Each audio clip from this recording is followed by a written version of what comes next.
Have you ever wondered if there's a secret code behind every great invention? You know, some kind of hidden pattern that connects the phone in your hand to the rockets launching into space?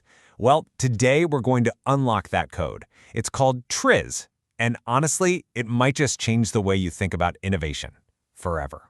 So let's just start with a really big question. What if invention wasn't just some random flash of genius? What if creativity could actually be engineered? And what if every single breakthrough, across every industry you can think of, actually follows a predictable pattern? Now, to really get why that question is so important, we have to talk about a myth that we've all been told. It's the myth of the Eureka moment. You know the story, right? We love to romanticize the lone genius, working away for years in a dusty workshop, until, bam, a brilliant idea just strikes them out of the blue, like lightning. We call it inspiration, a lucky break, a happy accident. That traditional view, it's all about trial and error. It's like throwing 100 ideas at a wall and just hoping one of them sticks. And you know what that leads to? Wasted time, wasted money, and innovation that feels totally random and unpredictable. But what if there was another way? A systematic approach that didn't depend on luck at all? What if our entire idea of how creativity works is just wrong? What if underneath all that randomness, there's a hidden logic, a system for inventing? This, right here, is where our story really begins. And our story doesn't start in some flashy Silicon Valley tech lab. Nope, it starts in the Soviet Union, deep inside the walls of a patent office. Okay, picture this. The year is 1946. A young Soviet engineer named Genrich Altshuller is spending his days buried under piles and piles of patent applications. And as he's sifting through them, he starts to notice something. Well, something strange. The same problems kept getting solved in the same basic ways, over and over again. He got completely obsessed with this idea. So he set out on this massive, almost impossible task. He started analyzing patents. Not just a few hundred, not even a few thousand. We're talking over 200,000 patents. He was hunting for a hidden code.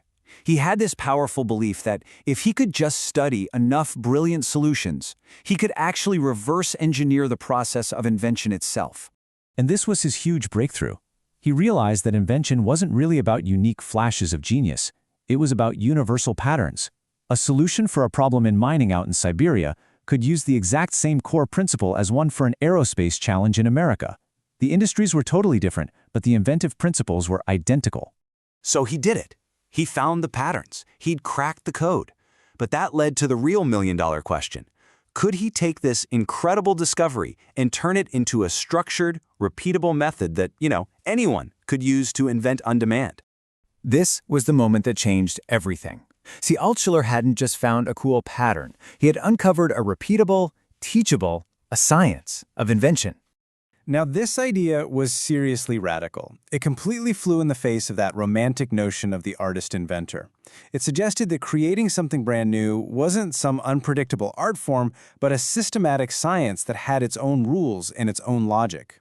And he gave this new science a name, TRIZ. It's a Russian acronym that basically stands for the theory of inventive problem solving. At its core, TRIZ is a framework. It's a toolkit built on this amazing idea that innovation isn't random. It actually follows predictable paths, and we can learn how to follow them. TRIZ is really built on a few incredibly powerful ideas. First, the idea that systems evolve in predictable ways. Second, and this is a big one, that at the heart of every really tough problem is a contradiction. And third, this concept of the ideal final result, which is like the perfect solution with all the good stuff and none of the bad. So let's zoom in for a second on one of the most powerful concepts in all of TRIZ, this idea of eliminating contradictions. What Altshuller figured out was that at the core of every really hard problem, there's a contradiction. You want to improve one thing, but that just makes another thing worse. Like, you want a car's engine to be more powerful, right? But that usually makes it burn more fuel. That's a contradiction. Now, most of us, we're taught to compromise, to find some trade-off, some unhappy middle ground. But TRIZ just rejects that idea. It basically says, why should you have to choose?